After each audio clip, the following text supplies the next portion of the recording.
During the lockdown and pandemics, I was going to a ton of online events, a lot of Zoom calls, and one of them was a monthly Poly Ottawa group chat or Zoom call, and I would go with my best friend, and we both found that we were like the only people that were under 40 that were attending these events that kept coming back. Everyone else who was younger than 40 would come once and then just never show up again. So I saw a need in the community that like clearly young people are coming in and they don't want to talk about their relationships with people that are their parents or grandparents' age. The older people would be like, oh, I was in a relationship for 25 years and we were monogamous, and then we decided to become swingers, and then we decided that polyamory was for us. And it's like, that's not the experience that a lot of younger people have, just because there is so much more accessible information now. And I really wanted to make a space where younger people would come and feel like they weren't talking to their parents or people their parents' age about their problems. And it was never about like dating these people. It was always about just creating community where people can be open about their relationships, their experiences with polyamory, and finding a support network and ways and people that they can connect with. The TNG is very open, and it's a community where anyone can join who wants to. It honestly started as a cottage weekend. Yes. We rented a cottage together and we needed a way to communicate this, and it was too many people for a DM, so we had to create a server for it. And then it ended up being, that's kind of where all of the events started happening. Like there was the scheduled TNG events, but then there was like the parties that we were just like, just come over, like it's my birthday, come over, have a barbecue or something like that. At our first Zoom meet, there were 5 of us who showed up, and now we run a Discord with about 80 people, and there's people that are outside the Discord that are metas of or in relationships with people that are in the Discord that just don't use the platform. So it's pretty extensive. Most of our events are 25 or more people.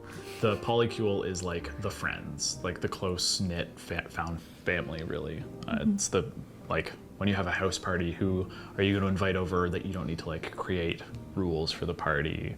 You can just kind of have people over and just expect everyone to be chill and hang out, and you already know that everyone else is friends with each other, or if some people aren't friends with each other, like you know that they're adult enough to be able to deal with that. And I also think that polyamory looks very different for the younger generation than it does the older generation.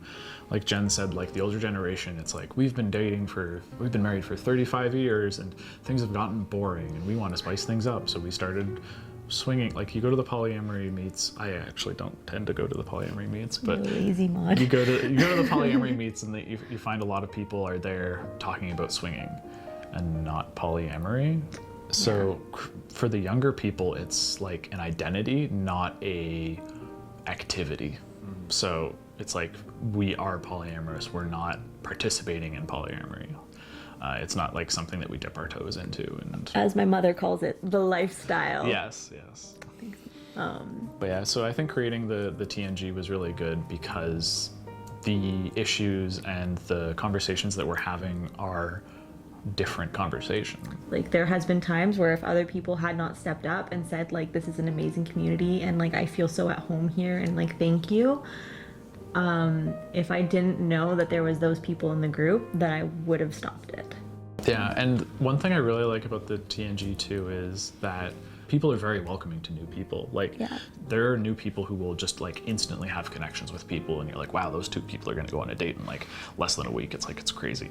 Like you can really see you can really see some relationships form very quickly, but you also get to watch people like evolve too. Like we've had a lot of people like evolve and grow. Like people join the server, they're pretty young, pretty inexperienced, and then they start seeing things that they necessarily didn't see during like their sheltered life, and then they start to like question things and learn things about themselves. Like we've had a lot of people like come out as non-binary, where like they've only come out to the TNG as non-binary, and like in their life they're like, I'm definitely still who I say I am, but like it's a safe space for a lot of this stuff. And that's one of the nice things about like the Selfies channel, is like you'll see stuff like that and being like, hey, this is my first time like trying out makeup, or trying on, like I feel very masc in this and it feels really nice to be able to show this off to people. So it's really good that we've been able to create a safe space for that. Yeah, or people who've had like a really poor time in polyamory, like they've been unicorn hunted, or they had like a really abusive, shitty ex who like abused the situation and kind of used polyamory as a means for their own selfish ends. And people who've had experiences like that will often get very burned. And having a place where they find that that's not the case, that's not what's happening, and seeing examples of people who are in long-term healthy like polyamorous relationships is something that they really appreciate. And the TNG is big enough too that like when people come in and they say these things, like there's enough people in the community that somebody's had that experience and they can say like, and this is how I've learned from that situation. And so there's a lot of like mentoring that happens too, which is really nice, and like guidance of like this. It's like, it sucks that you're going through this. We've been through this before. Like there are positive ways to interact with it, and this is what you can learn from it and how to deal with this in the future.